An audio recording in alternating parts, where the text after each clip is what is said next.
আসলে সত্যিকার অর্থে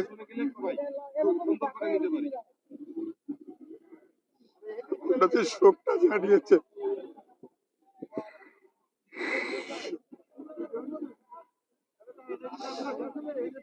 এটা টিকটক একটা নাটক, এছাড়া আর কিছু না।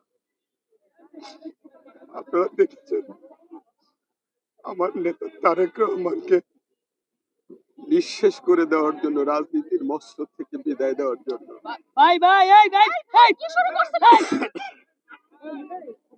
ওনার মাজার হাড্ডি ভেঙে দিয়েছিল সেই দিন। এরপরে আরাফাত রহমান খোকনকে স্লো পয়জন দিয়ে পৃথিবী থেকে বিদায় করলেন।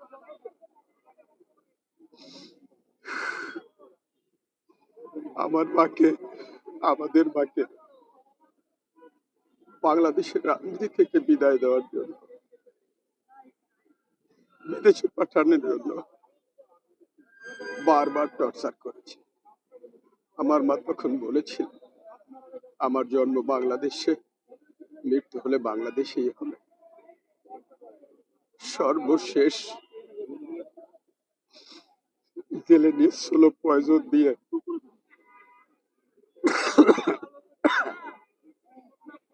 আজকের এই পরিস্থিতির সৃষ্টি করেছেন। উনি পৃথিবী থেকে বিদায় নিয়েছেন।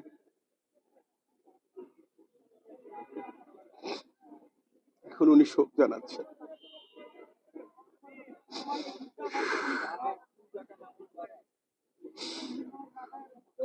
এটি আয়ুষ মাত্র। আমার আশা ও বিশ্বাস বাংলার জনগণ কখনোই শেখ হাসিনাকে ক্ষমা করবে না। আমার ভাষা ও আশা ও বিশ্বাস আমাদের মা দেশনেত্রী বেগম খালেদা জিয়ার বাংলাদেশের মাটি ও মানুষের জন্য যে আবেগ, যে অনুভূতি, এই অনুভূতি বাস্তবায়নের সর্বশেষ রূপরেখা তিনি পৃথিবী থেকে দেখে গিয়েছেন, অবলোকন করেছেন, শান্তির নিদ্রায় আছেন, এটা আমি বিশ্বাস করি। বেগম জিয়ার এই মানে মুহূর্তে চলে যাওয়াটা, এই শূন্যতাটা কি আগামী দিনে রাজনীতি, বিশেষ করে সামনে আগামী যে নির্বাচন রয়েছে, কোনো প্রভাব পড়বে কিনা নেতা কর্মীদের মনের মধ্যে? বিশাল একটি সংকট সৃষ্টি হয়েছে, এটা নিঃসন্দেহে যেমন সঠিক, আরেকটি কথাও সেটি, আরেকটি কথাও সঠিক। আমাদের যোগ্য উত্তরসূরি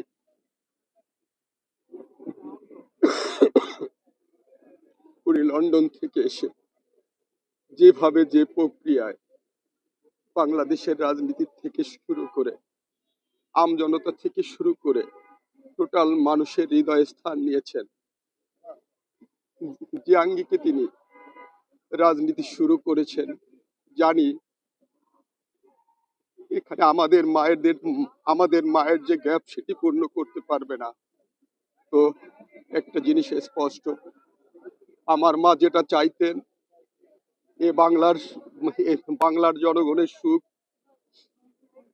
আমজনতার সুখ, এদেশের জনগণ এক মুঠো ভাত খেয়ে যেন বেঁচে থাকতে পারে, শান্তিতে থাকতে পারে, এই অঙ্গীকার ওনার যেমন ছিলেন, আজকে ওনার যিনি উত্তরসূরি উনিও এই অঙ্গীকার নিয়ে আসছেন এবং আগামী জাতীয় নির্বাচনে উনি নেতৃত্ব দিয়ে রাষ্ট্রীয় ক্ষমতায় আমি আমার আশা ও বিশ্বাস এই বাংলার জনগণ জাতীয়তাবাদী দলকে আনবেন এবং আগের মতোই তো আমাদের মা যেভাবে চেয়েছেন ওই আঙ্গিকে রাষ্ট্র পরিচালনা হবে, এটা আমার আশা ও বিশ্বাস ইনশাআল্লাহ।